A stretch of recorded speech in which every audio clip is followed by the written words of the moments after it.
How much time and money do you use going to McDonald's for breakfast? About 20 bucks a pop for your family? Maybe 30 minutes down and back? What if I told you a lot of the breakfast menu items can actually be cooked easily at home and for cheaper? In order to do that, I'm going to demonstrate to you how to make a sausage, egg, and cheese McMuffin.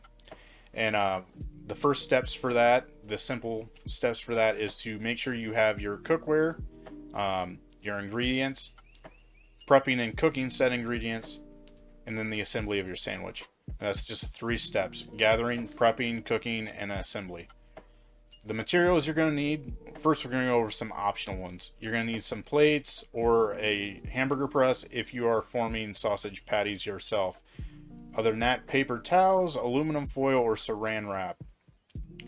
Now the cookware you're going to absolutely need is a couple frying pans. I prefer one to be a large saucepan with a lid, spatulas, baking sheet, and then some ball jar lids. Now this is a little weird, but we're going to use these to make our round eggs. Now we're not using the lids themselves because of the red ring around the edge. This is actually used to seal your jars when you're canning. We don't want that touching our food. We're just going to be using the bands to the lids. And these are wide mouth bands. These are actually bigger than the normal ones. This is more for the size of our sandwich. For the ingredients, we're going to need English muffins, sausage, eggs, cheese, butter, and I'm also using canola oil cooking spray. So now that we have our ingredients and our cookware together, we're going to prep and cook our food.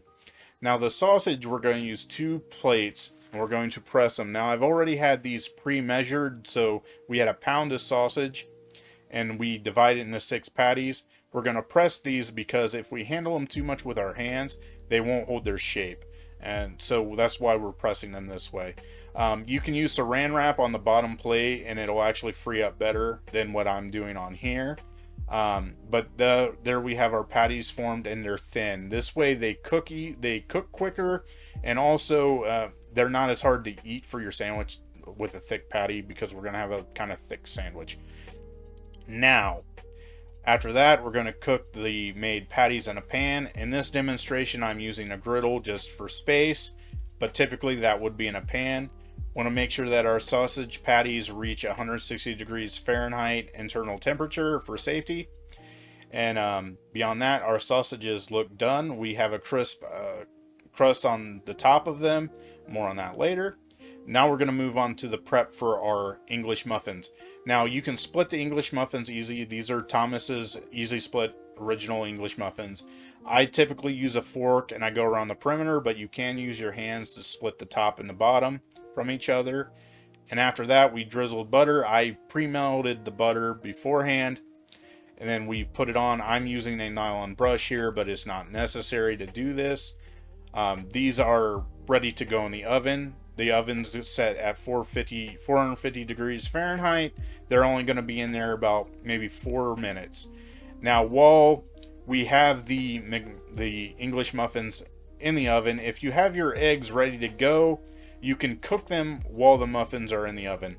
And that's what we're going to do next. I have this pan. This is our saucepan with a lid.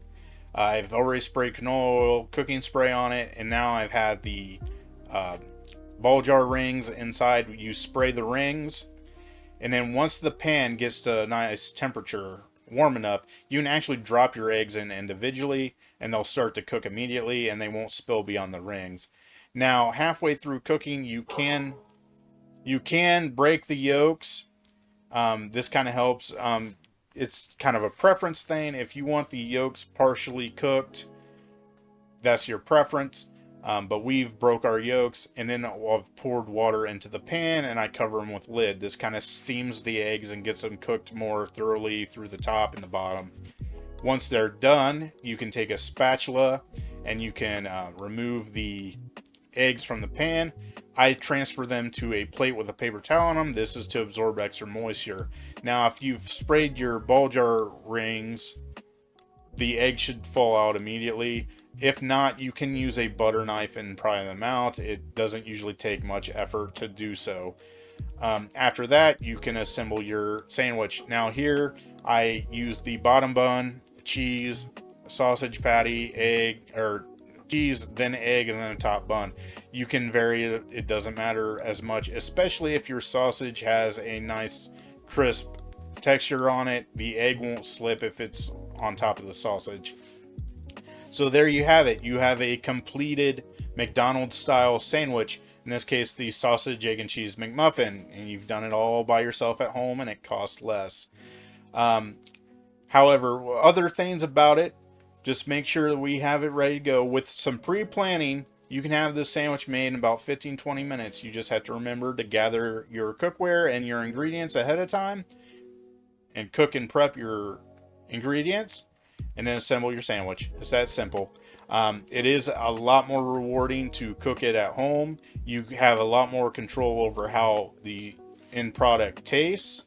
And like I said before, it took you a lot less time and money if you were ready to go. Thank you.